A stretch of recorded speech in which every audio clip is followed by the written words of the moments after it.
Well, that's the one we don't know what we're going to introduce it with. Pick the other. I have an idea for the ADHD. You have an idea for generational trauma. Yeah. Are you feeling like it'd be easier to start yours off with it, or Yeah, I can start. Let's just start with generational trauma. Okay, let's do it. Okay. Sounds good. Oh wait, how's the mic checks? Good and all that. Okay, good. Okay. For this episode, we're going to talk about generational trauma, and so I'm going to start off. I think one of the best depictions I think of generational trauma is from a movie not many people have seen, so you definitely have not seen it. Called Spanglish, which is a movie starring Adam Sandler and Téa Leoni. So there's this scene that really depicts the transmission of generational trauma in real time. So the scene is, this mom, just to give you background, there's this mom who's like a workout freak. She's very like image obsessed and like super fit. Like she's running all the time in the movie. And her daughter is, I guess, like not exactly her body shape, which back in 2005 was like very exaggerated in terms of it being a big deal. But so the mom is kind of image obsessed. And one day while the daughter is like studying in her room, her mom comes in with shopping bags and the daughter's all excited. It's like, oh, you bought me clothes. And she's like, yes, like, here you go. And so the daughter starts like rifling through the clothes. And the first article of clothing she looks at, she's like, 8, huh? And then she like finds another article of clothing. She's like, 8. And then all of them is like 8, 8, 8. Why would you get me 8? Like I'm not an 8. And the mom pauses and goes, well, it's like a goal. It's like something for you to work toward. And the look of betrayal on the daughter's face, it's the saddest moment in movie history. Like in its own way, you've just witnessed shame be created. And actually, it's not really created. I feel like shame is kind of like energy. It's never created. It's just transferred. I feel like in that moment, the mom transferred some of her shame and put it on this child. And you could see the way she internalizes this feeling. And the worst part about it is like the daughter feels like complete shit because of what she just discovered. She went from feeling like, oh my God, here's a moment of connection to my mom. And then all of a sudden, it's like this reminder of her lacking, her inadequacy as a child. And the worst part about it, I think, is, or maybe not the worst part, but another bad part about it, it was like this double bind. Like this daughter is receiving these gifts from her mom. So she has to both appear grateful while at the same time being stabbed in the fucking heart. And to me, it's just like a perfect depiction of how trauma can be passed down from one generation to the next through this kind of ambiguous but awful kind of projection of someone's insecurities onto their kids who never even had them to begin with. Wow. Yeah. That's, I mean, just a really good depiction too of like, I haven't seen it, but as you predicted. No, it's not a common movie. But I'm wondering, like, what did the mom go through? Because I imagine she is also, just like it often happens with generational trauma, aligning with the perpetrator that also impacted her, right? Like maybe there was an experience where for whatever reason, she decided I need to fit into this box because this is where rewards are. And now she's, that exact same internal critic in her is being transported into the daughter of like, this is the box you need to fit into. And I'm going to do it as subtle as possible so you can't even frown about it without feeling like you're the problem. What's funny enough is the grandmother, her mother, is played by one of my favorite actresses of all time, Cloris Leachman, but you don't know who that is. But in the movie, she's kind of cool. Oh. So either it was like a poorly written family system, or maybe like the father who was not present in the movie was a piece of crap, which is probably the most likely scenario. But ultimately, it's like, I feel like generational trauma, when we're talking about like self-worth stuff, if you're not aware of it as the parent, you pass it on to your kid unknowingly through this kind of like you convince them that it's in them, and then their belief that it is inside of them it makes it real, and now all of a sudden there's actually something there that you have to deal with. Yes, yeah. And I think the subtle part too is really interesting. Like whenever I think about trauma in general, I think about three things. I think about the time, like the chronology that it happened. I think about the intensity, and then I think about the frequency. And so with a lot of like traumas, the most impactful ones are the ones that happen early, like in terms of chronology. And then the ones that are most intense, of course, impact us the most. But a lot of times with generational trauma, it's both chronology and frequency. It's like death by a thousand cuts, like you mentioned. If you are someone that is going to the dinner table and every time you sit at dinner, you get like you say something that you're very excited or curious about, but then somebody kind of like turns away or frowns. And that happens every time you go to dinner. You go to dinner, 365 days a year, and maybe you experience something intense once in a lifetime. But the fact that you spend that much time going to the dinner table, not being paid attention to, that trains your reptilian brain to fully digest something that's been learned over time. Just like red means stop and green means go. Over time, you might have a hard time hitting the gas, even if you see a red light that says go. Mm-hmm. It's just simply generational trauma is so powerful and it's so subtle that sometimes it's hard to even call out and name. So like if she were to say, how could you, Mom? Like you made me feel like I'm not good the way I am. Now I'm developing shame. How could you be so ungrateful? I just bought you like a ton of clothes. Yeah. Like it's hard to confront it, generational trauma. It is, because I feel like with generational trauma, there's like this. So when you're born into a family, you don't really have like a comparison family to compare the norms of the way we interact with the norms of the way family number two interacts. You have like no relative sense of is this okay? Is this appropriate? Right. So by definition, everything becomes appropriate because there's no inappropriate to compare yourself to, which makes it really hard. I feel like I always tell people this, like normalization is a coping mechanism.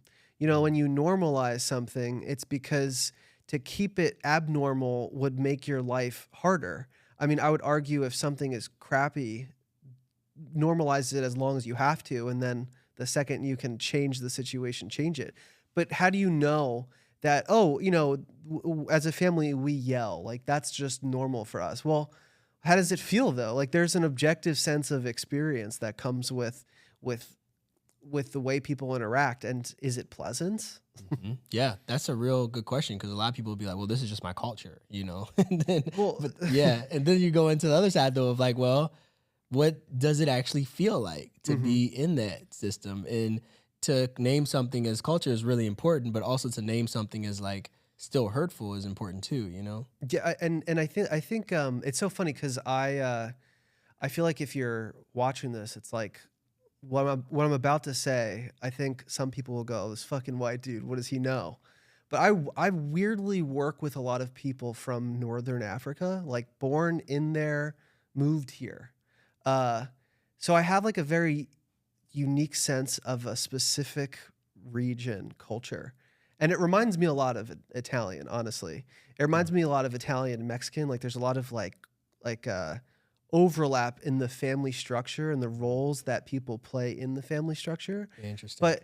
But from my experience, a lot of those people are like, yeah, like maybe it's a little bit in the culture, but it was worse in my family. Like there's cultural aspects, but then there could be a toxic version of those cultural aspects where enmeshment cannot be explained away as just cultural. Mm-hmm. Yeah. It's not cultural that your needs are secondary to mine. Like you can use that as an excuse, but that is not a good excuse. Right. There's like some clear objective, like this is not healthy. Yes.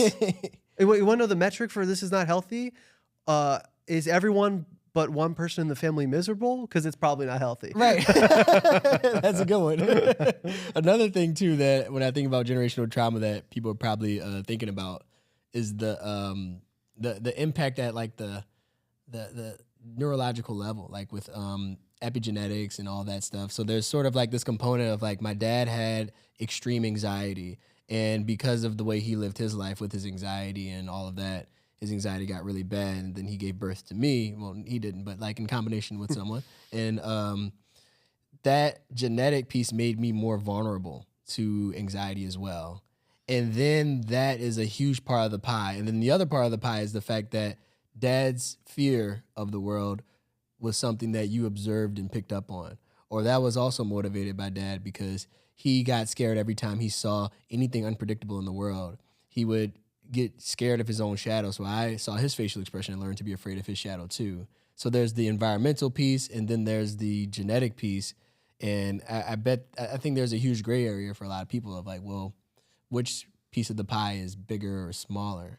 I've always felt like a strong part of the pie is the genetic piece, but I've also, I think more so than a lot of people, emphasize the fact that the other side of the pie is actually able to change even more so than people think. I remember learning about this in grad school. It's called the diathesis stress model, and I could be totally messing this up. But like, there's something called the HPA axis. It's the hypothalamus, the pituitary gland, and the adrenal gland, and like those three things kind of are central to the amount of fear and the physiological changes that happen in terms of your autonomic arousal and your sympathetic nervous system kind of acting up with fight or flight or freeze. I got so for some reason, people, I could say the most poignant thing, but if I miss one fucking thing, I said fight or flight in a clip, and everyone's like, wow, you're so smart, but you're a moron because you missed freeze. I'm like, oh my God. Like, that's what I'm saying too. Like the corners of like Instagram, back when I used to get more involved in like the comments. Yeah. Like I'm like, you guys are the ones that make us great psychologists because if we can catch every single detail, then it's like, does this guy have a PhD? Because he forgot freeze. It's like, okay.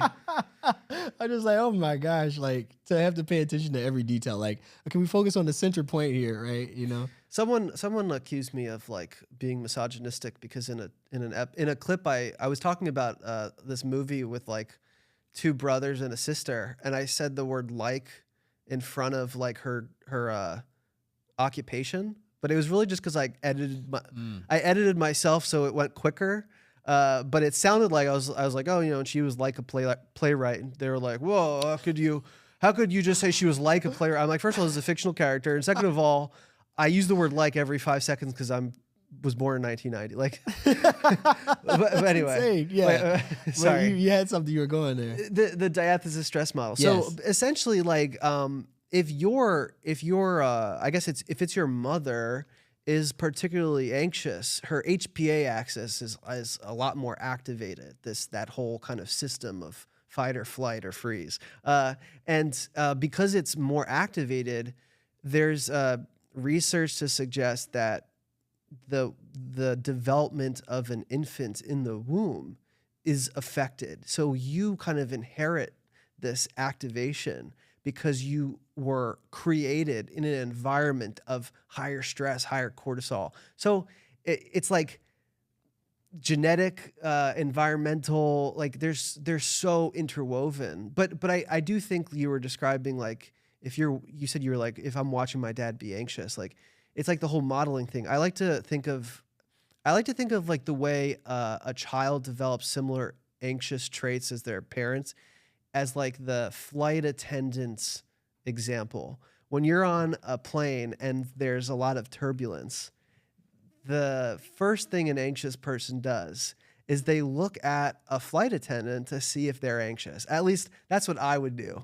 Like, okay, it's super bumpy. Are they worried? Because if they're worried, then I'm really worried. But if they're calm and scrolling through TikTok, sitting in their like weird half chair, then it's all of a sudden I'm calmer because they're telling me there's nothing to worry about. So you kind of like learn about anxiety and should I be worried through looking at people who are authority figures who know more than you. And if they're looking back at you going, either verbally or non-verbally going like, I'm scared too.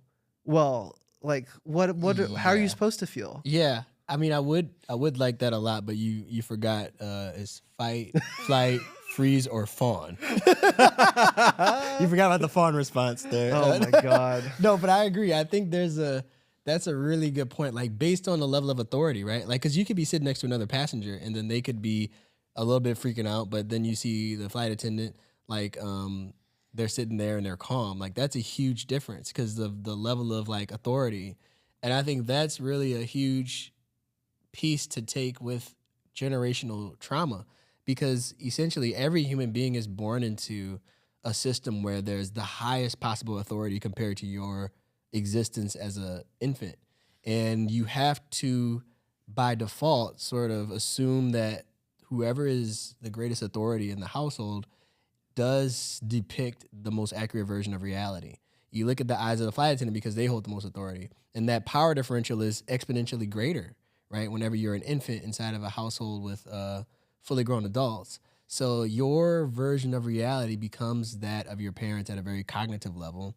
And so that's just a whole nother reason why generational trauma can be so impactful, you know, in both, and even for the better as well in some ways too. Mm-hmm. And this kind of leads to the concept of parentified children. Like if a child does not feel like the parent is in the role of protection and creating safety, then the child is gonna assume that role themselves. Like and if you date that back one more generation, maybe the grandparents parented your parents in a way that was very like hands off, right? So 2 generations ago, you got this like silent generation parent, or the greatest generation parent, who was not very particularly hands on with the child's development, and so because of that, that child never figured out emotional coping skills, and they kind of never developed an emotional maturity past adolescence. And so now that person has kids, and because their parent has emotional immaturity, that kid has to assume the role of parent, not just to their parent, but to themselves. And so it's this like, and then that child doesn't have kids because they're exhausted. and here we are as a generation. No kids. Yep, we ended it. But it's this like works, this like up and down, back and forth, like reactionary pendulum swinging to navigate the deficits of the previous generation. Yeah, like it can bounce back and forth, and then it can go in one direction, and it shifts in so many ways. Because like just another example, right? Like if you have a parent who's completely over the top anxious about everything, and then you're a kid that takes the direction of being anxious as well. Like you could go in that direction and follow in the footsteps, but you can also be a kid that thinks this person was so uptight, I never want to look like that when I grow up as an adult. And so even though you have this genetic predisposition, you take a step back and you're like, I don't want that, and then you're just go with the flow with everything. And then you have a kid, and then that kid has to take on so much responsibility because everything's falling through the cracks as you parent in a style that's very laid back. Just because you're comfortable with chaos, the kid is not. And now that kid is more uptight. You're like, wow, my kid is like my father. And it's like the generational bounce back and forth. And so you see that happen a lot in a lot of different ways with kids too, which is really interesting. And I feel like what you're saying is like the problem with the problem with trying to heal generational trauma is that you're aware of what you didn't get from your parent, but then you try and fix that by overcorrecting the other way. So if your parent was super uptight, well, you're a hippie in a commune, and in some ways you're convincing yourself that you are fixing old trauma, you're healing it. But in a lot of ways, you're still your life is still centered around it. You know, to be not something is still to allow that thing to control your life. Like to have real agency is to not be so reactionary to what you didn't get.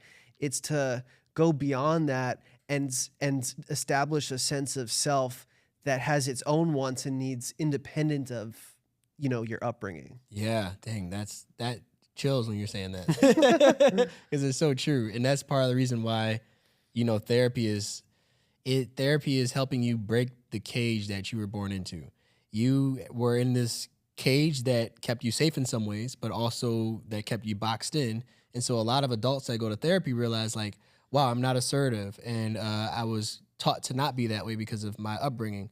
I'm going to go home and see if I can practice these new things. And I'll say, well, don't go home and practice it, because that's where the old patterns were first developed. If you go back into the cage to practice things that are new, then you are in a sense going to try to make yourself big enough to outgrow that cage, and the cage is going to have to break. That's your family system. So if you try to break the cage is going to respond back to you. Why are you trying to break us? And then a lot of families respond that way of like, why are you trying to break what we had?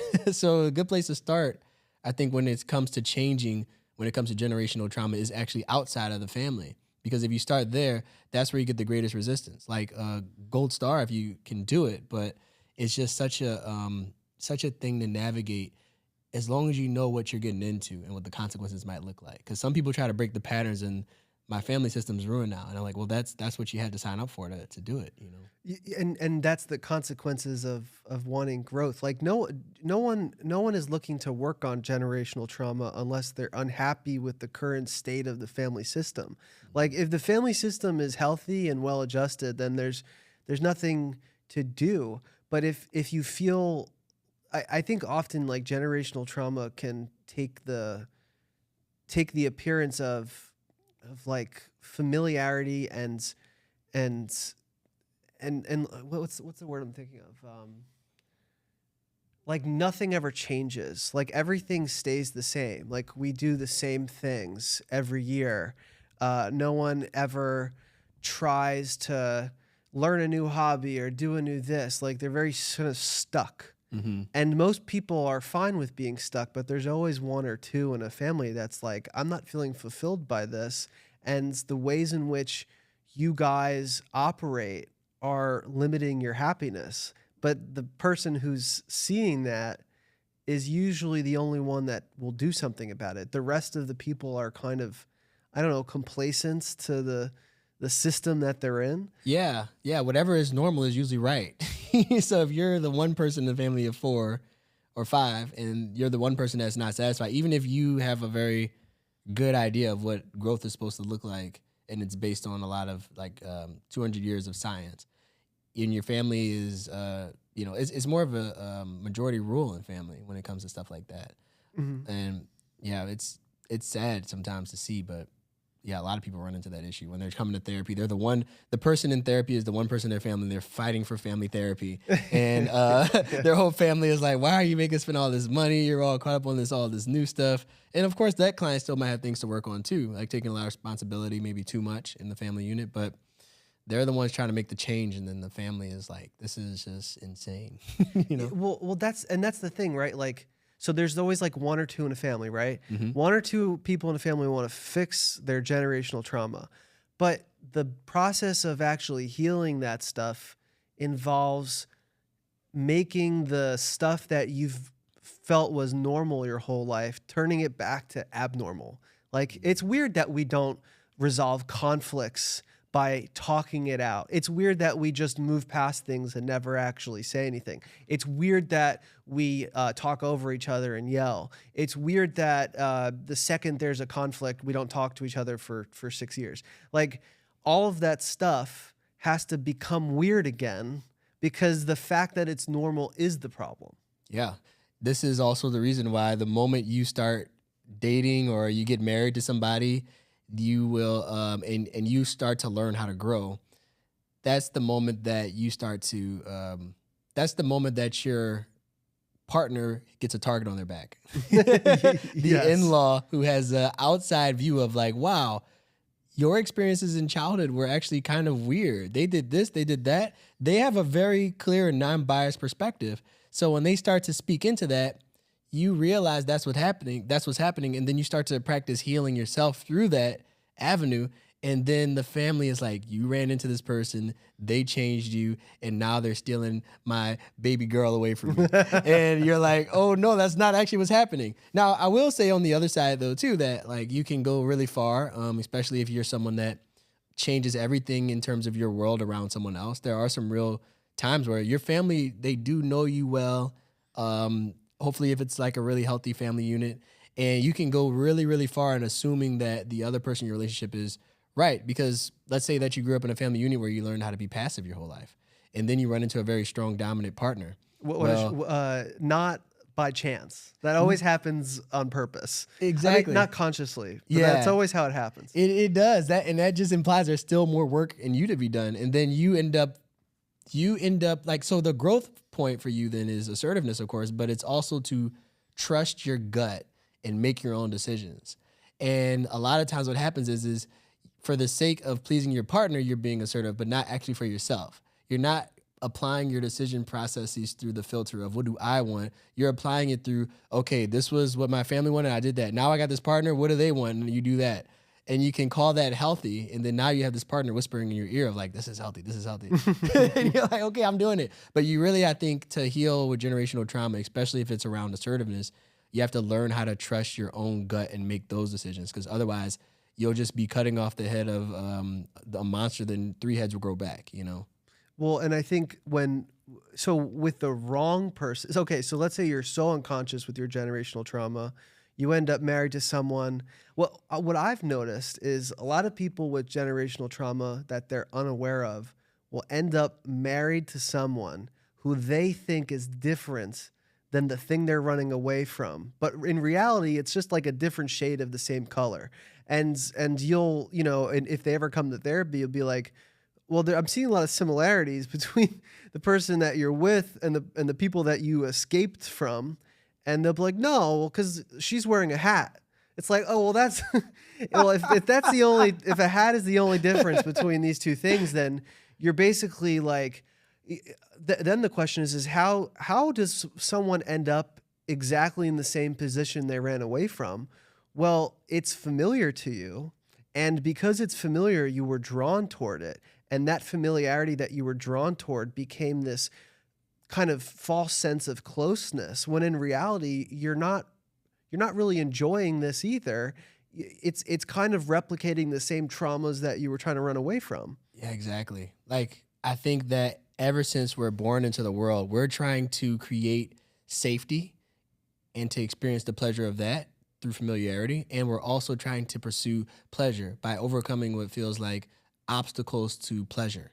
And so the moment you're born into the world, the biggest obstacles to pleasure are going to be the shortcomings of your parents, or they're going to be some traumatic experience that you had as a child.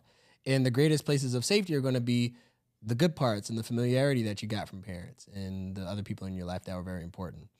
And so then when you go out and start to date, of course, your pleasure instincts and your pain instincts are so wrapped up in that. And so you are trying to escape a lot of the bad things in your parents, but really you end up finding your trauma, because that's the mountain that your reptilian brain wants to climb to, because you've associated emotional unavailability with the only thing stopping you from obtaining pleasure. Mm-hmm. Or you've associated someone that's too mean or dominant as somebody that's rough. And then that turns into a whole thing where, well, now you only feel safe around really strong authoritarian figures, and you didn't even realize it unconsciously. So there's like all these ways you recreate this outcome, because now you're trying to pursue pleasure by overcoming the obstacles.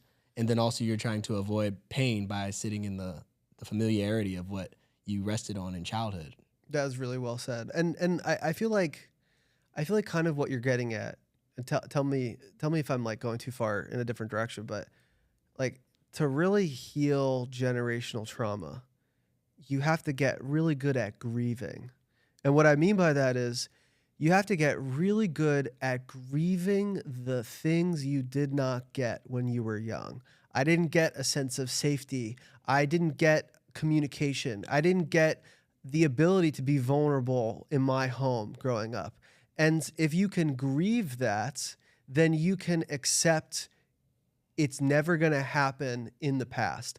And the second you can accept it's never going to happen in the past is the second you allow yourself to find it in the present. But if you can't grieve that, if you're fighting that reality and maybe a part of you is not even consciously aware you didn't get it, you're going to unconsciously seek it with people now. 100%. Yeah, I think that's the best possible way to say it. Like, you're trying to solve a puzzle that wasn't solved since childhood.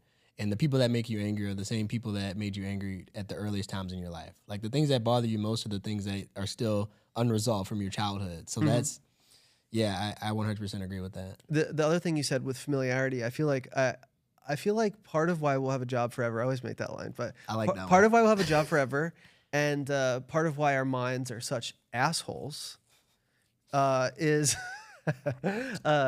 is that our minds have convinced us that familiarity is the thing to seek. Familiarity has become conflated with security, and the reality is, our minds have done that because we gravitate towards what's predictable, even if what's predictable is more unpleasant. So we're going to gravitate towards an unpleasant partner if we know the ways in which they're going to be unpleasant. But and that's part of why we get that's why generational trauma is called generational trauma, because we perpetuate the things we aren't fully conscious of because our minds are addicted to remaining in a state of predictability. You know, like it's predictable that I have my emotions invalidated, so I'm going to find a partner that's going to invalidate my emotions as well. At least I know what I'm getting. It's like, well, yeah, you're guaranteeing a crappy experience. That's Right. like going to a restaurant knowing you're going to have a bad experience instead of going to one that you've never been to because you can't handle the idea of it not being good. Right.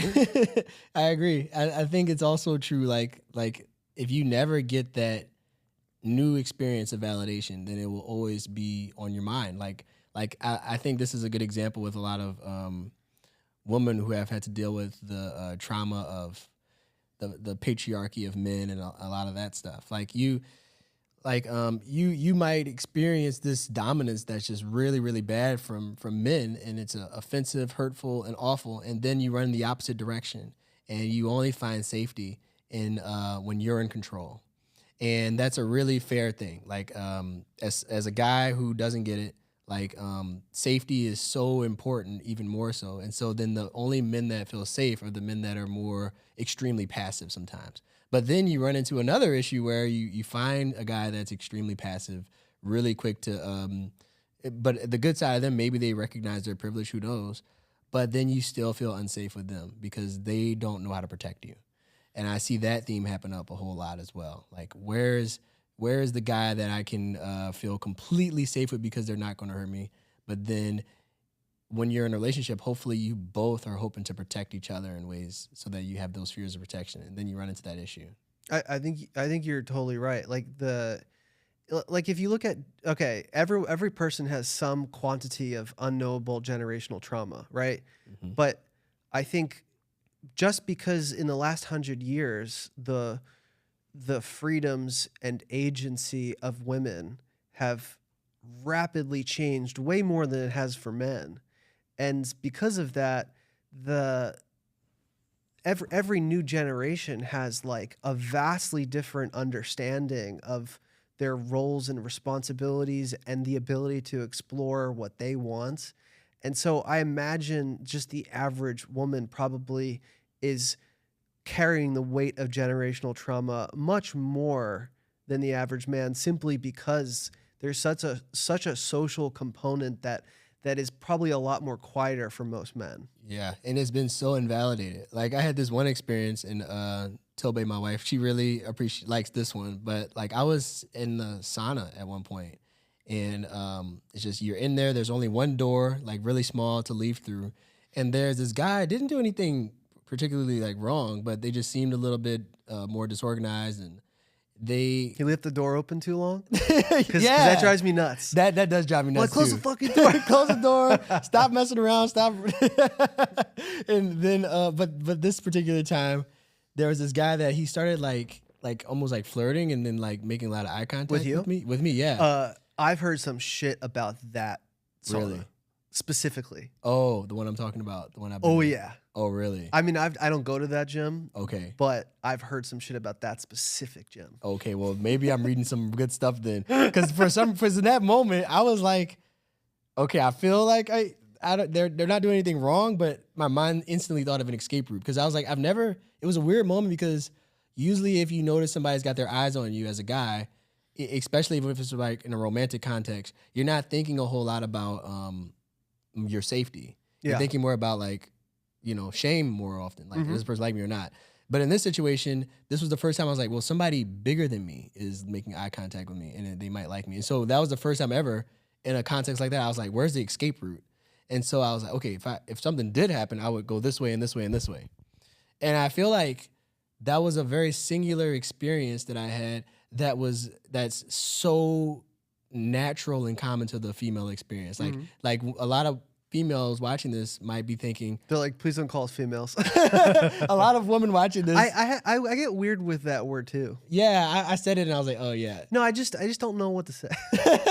but a lot of women watching this probably are thinking like, that is an experience I've had like every day of my life. And I think that also ties to generational trauma because think about it. I think a lot of women have developed a pleasure instinct when it comes to escape.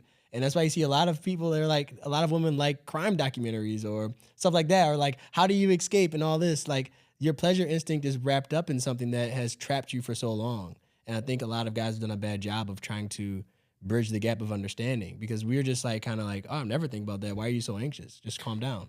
Yeah, just calm down. I'm saying so much offensive stuff, like layered all together. Well, I mean, I guess you're implying that you disagree with that point of view, so I think you're good. But yeah, I mean, I think you're totally on the nose right about this. Like,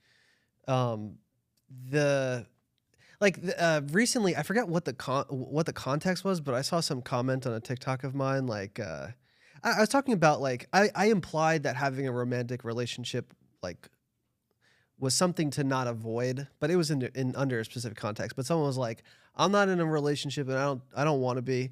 And it's like if I was a woman, I think it would make sense. Like it's the generational trauma thing. If you had enough shit happen to you and you grew up with enough crap, and maybe some stuff happened to you in adulthood, if you want to check out from exposing yourself to possibly being physically or verbally abused, then that could be part of healing as well. Because ultimately, like, healing generational trauma at its core is putting your needs primary when you grew up in a system when you were told they were secondary. Mm-hmm. I will always say this too, just to back that up, but avoidance can be unhealthy, but avoidance is healthy when it's avoiding a real danger or threat.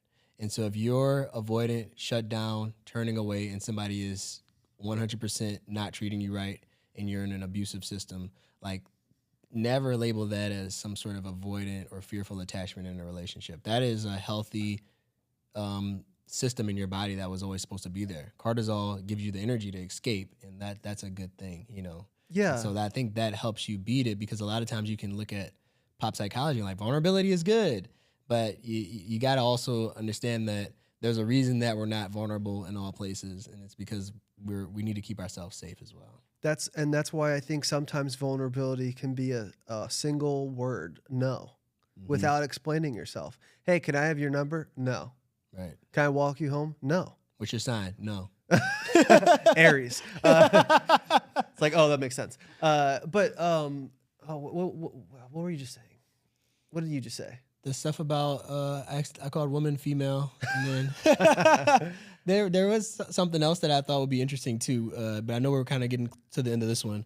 The history of people. I think when it comes to generational trauma, it's also good to look at your history, because there can be like a way of being that's different across families. Like there's a genetic piece that's hard to really explain when it comes to who you are. You can be the eyes of the world, you can be the ears of the world, the feet. And I think that, for example, with like neurodivergence, you can have all sorts of different aspects of yourself. Like back in the day, like whenever we had less structure in society, like people with like ADHD, like they're probably the best like hunters and gatherers or whatever, right? And now you go through the evolution of society and see like, well, oh, now you're more so fitting in the boxes, but also kicking butt as like an entrepreneur. I don't know. But if you can look back at that history and understand yourself in the context of the present world, I think that's also healing, because there can be some very natural, real underpinnings existing inside of you that you don't realize are actually just part of who you are, and you want to get to know that and not demonize it.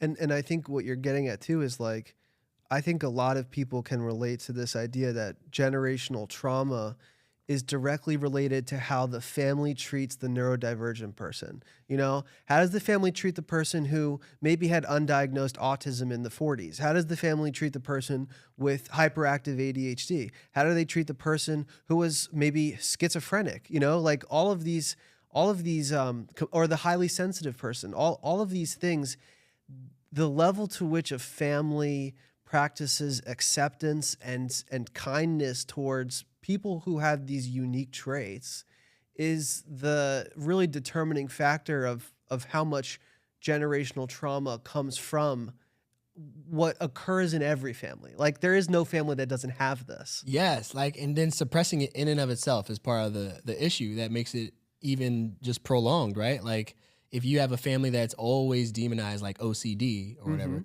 then you're going to try to be like, yeah, we're going to talk about that. Then you're going to, spoiler, then you're going to keep having this recurrent issue that keeps bubbling up. It's like trying to suppress something that'll always blow up in your face. Or like, for example, like with ADHD, you have this high level of energy.